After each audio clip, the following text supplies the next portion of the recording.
Hai guys, Assalamualaikum warahmatullahi wabarakatuh dan salam sejahtera. Bertemu lagi kita dalam Afi Project. Terima kasih kepada korang yang sudah klik video ini.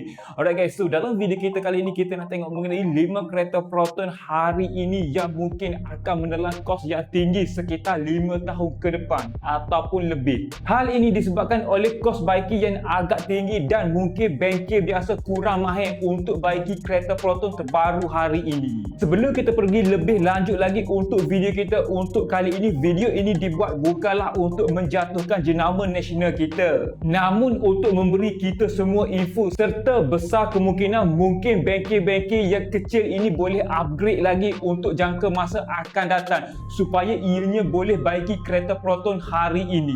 Seperti yang kita tahu, Proton hari ini hasil kerjasama dengan Geely dan Volvo. Tidak dinafikan lagi teknologi yang ada pada kereta Proton hari ini jauh ke depan serta desain ataupun image yang ditampilkan untuk kereta Proton hari ini cukup evergreen ke arah masa depan. Tapi adakah teknologi pada kereta Proton hari ini mampu bertahan 5 ke 10 tahun lagi sama seperti kereta Proton yang terdahulu? Untuk 5 kereta Proton yang dilistkan dalam video ini merupakan yang pernah dikritik oleh pengguna serta orang ramai untuk model-model lama ataupun pre-facelift. Tanpa bercakap banyak lagi, jom kita lihat kereta Proton apakah yang disenaraikan kali ini. Pertama, Proton X50. Proton X50 ini dibina dengan platform asalnya daripada Geely Biyun. Sepanjang pengeluaran Proton X50 setakat hari ini ada dua varian enjin yang diperkenalkan, iaitu 1.5 liter MPI dan 1.5 liter TGDI. Saya boleh katakan pada hari ini antara unit segmen B yang paling laju sekali di Malaysia setakat hari ini. Dengan kadar penggunaan bahan api ataupun fuel consumption-nya atas kertas, ianya mampu bertahan sejauh 6.4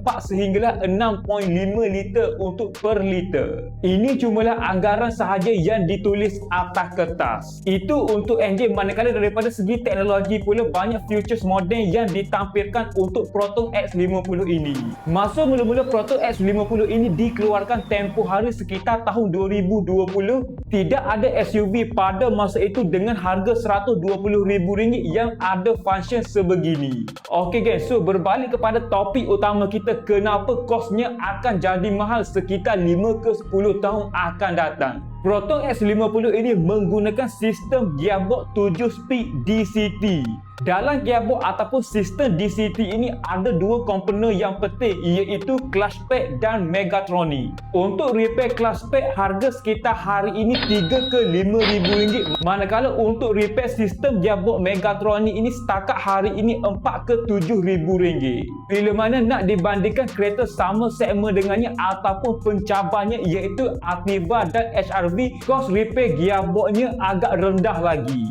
Daripada segi sistem pula ada banyak sensor serta ADAS. Kos untuk repair komponen-komponen sebegini sekitar RM1 ke RM3,000 bergantung pada barang yang ditukar. Untuk enjin 1.5 liter 3 silinder turbo ini pula yang dipasang pada Proton X50 ini, kos yang paling mahal untuk repair enjin ini adalah sistem turbo. Anggaran kos boleh menelan ribuan ringgit jika dah habis waranti. Jadinya kesimpulan yang boleh kita buat tentang Proton X50 ataupun X50 ini, ia bukanlah kereta tidak bagus, tapi bila mana kereta dah makin canggih, mungkin kos baiki akan jadi makin meningkat. Kedua, Proton X70. Proton X70 ini mula dibina sekitar tahun 2018 lagi. Untuk model terbaru hari ini menggunakan enjin 1.5 liter TGDI, yang mana enjin ini telah di-upgrade berbanding yang sebelum ini. X70 ini antara SUV yang paling berprestasi dalam kelasnya, iaitu unit SUV segmen C. Namun walaupun begitu, kos selenggara akan jadi tinggi sekitar 7 ke 10 tahun akan datang. Sebab itulah kalau kita tengok pada hari ini untuk model pre-facelift Proton X70 ini banyak dekat used car. Ini disebabkan oleh pengguna sudah pun tahu habis waranti jual, tak perlu fikir kos yang tinggi untuk baiki. Antara harga yang paling mahal untuk repair Proton X70 setakat hari ini adalah bila mana mengalami masalah gearbox DC DCT ini kos untuk tukar ataupun harga untuk tukar sekitar 4 ke 10 ribu ringgit bergantung pada kerosakan.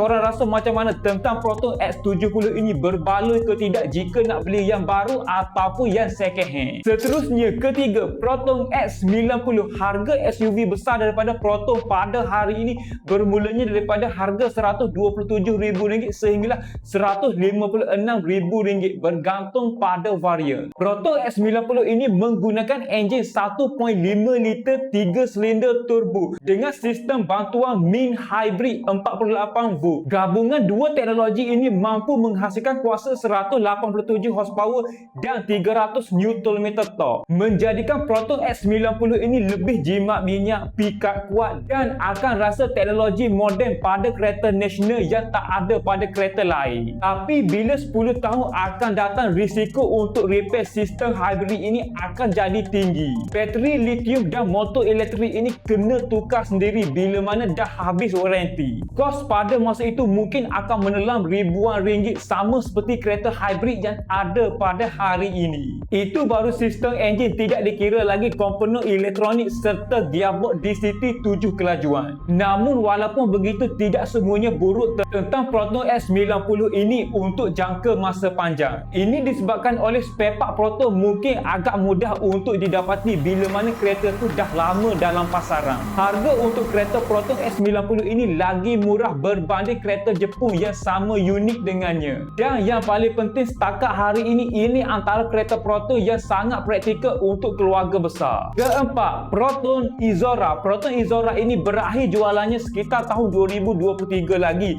Antara enjin yang mendapat kritikan banyak daripada orang ramai untuk Proton Izora ini adalah enjin 1.6 liter turbo CFE.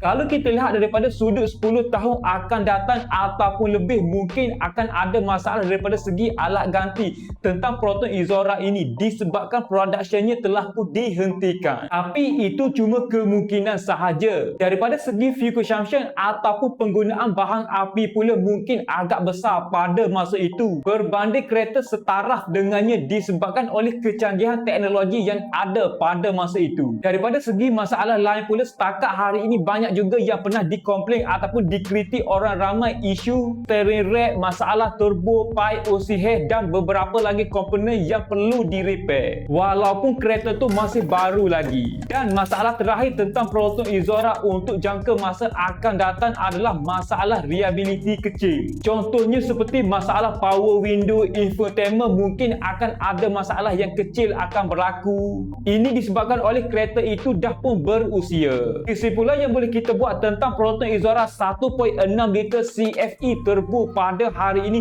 jika korang nak gunakan Proton Izora pada hari ini tak jadi masalah jika korang tukar part wear and tear ikut masa ataupun ikut jadual. Dan satu lagi masalah ataupun problem yang dinyatakan tentang Proton Izora ini, tidak ada masalah yang besar sekalipun jika korang ambil berat tentang kereta tersebut. Alright guys, seterusnya kita masuk yang terakhir sekali, iaitu yang kelima. Ia adalah Proton Persona. Tentang Proton Persona pada hari ini, saya boleh katakan tidak ada isu yang besar sangat boleh diperkatakan. Tapi untuk jangka masa akan datang 10 ke 15 tahun akan datang, jika tak jaga part wear and tear, servis ikut jadual, mungkin akan menelan kos yang tinggi pada masa itu. Ialah mana-mana kereta sekalipun kalau tak jaga part wear and tear ataupun servis ikut jadual, ikut time, mungkin akan menelan kos yang tinggi. Antara masalah besar yang sering saja berlaku pada Persona terbaru pada hari ini adalah fuel pump gagal berfungsi, enjin mounting cepat rosak dan ada yang pernah kena cooling coil bocor. Tambahan pula setakat hari ini ada yang pernah kena masalah gearbox CVT pada Proton Persona hari ini. Anggaran untuk repair sekitar 3 ke 6 ribu ringgit bergantung pada barang yang ditukar. Siapa dekat sini pengguna Proton Persona ataupun Proton Iris? Cuba korang komen dekat bawah. Alright guys, so saya rasa sampai di sini sajalah video saya untuk kali ini mengenai 5 kereta Proton baru hari ini menelan kos yang tinggi untuk 10 tahun akan datang. Jadinya macam biasa, jika anda dapat sedikit sebanyak info ataupun knowledge daripada video kali ini, saya hargai sangat jika anda bantu saya dengan 2 klik, iaitu klik tombol subscribe dan klik button like dekat bawah ni. Pastikan korang tinggalkan komen di bawah dan cadangkan apa yang korang rasa perlu untuk saya review ataupun sebagainya. Terima kasih.